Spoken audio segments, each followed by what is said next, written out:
Well, if you are looking for an inspirational story midweek on this Wednesday, we have it for you right here. I have Matthew Brewster here with me. You might be familiar with Matthew's story. Matthew's from South Bend native. Now you live in Chicago, but you have overcome a lot in your life. Yeah. And now you've written 2 books, inspiring others. But let's back up to the beginning with what happened around 2012, you said? Yeah, end of 2012, I had a massive brain bleed due to no fault of my own. Completely random, and no one understands that, but I had about a 3-month-long coma, and then I spent another 3 months in intensive inpatient rehab at the RC in Chicago, now known as Shirley Ryan. Amazing hospital. After that, as I'm progressing through regaining all these abilities, I kept a diary due to a psychiatrist who told me that I should keep a diary.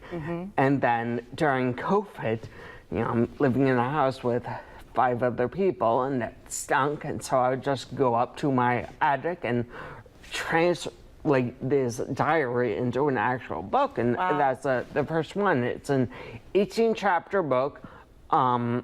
It ranges from rolling die in a board game, which was labeled impossible by my godmother, to walking, which was labeled impossible by my main neurosurgeon, probably the best neurosurgeon ever. He has since retired, so I can say that. But the second book is called All the Times My Parents Tried to Kill Me, and it is a joke, and I will spoil it. In the first page of the book, I reattribute the fault of trying to kill me to myself, because my parents take me on amazing hikes all over the world, and they all go horribly wrong, just horribly wrong.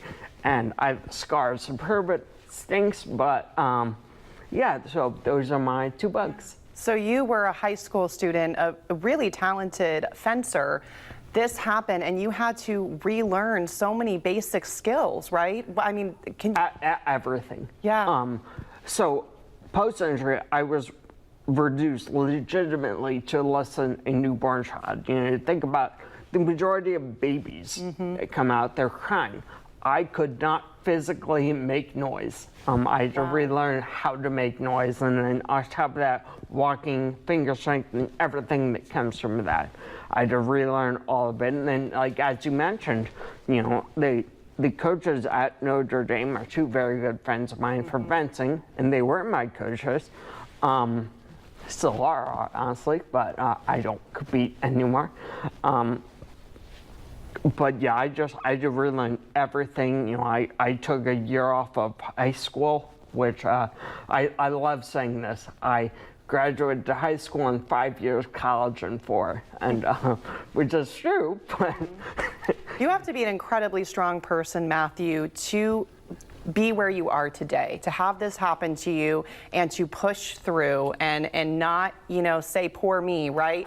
You said, I have a life I'm going to live, and I'm going to get better, and I'm going to relearn these skills, and that is so inspiring. Yeah, you know, it comes down to, for me, the alternative. So the alternative would be, you know, not only like the likely scenario of not breathing, but almost a guaranteed scenario of living in a bed, having everyone do everything for me, and I didn't like that idea.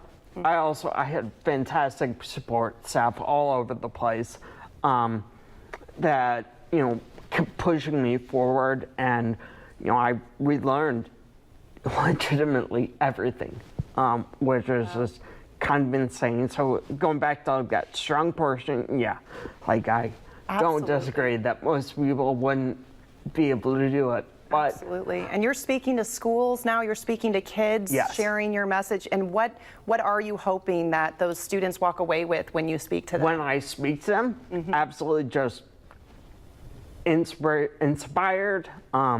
I spoke about resilience at a school in Florida, actually Slam Apollo Beach. So it's the one that Pitbull owns, which was pretty cool. I was like, that's awesome.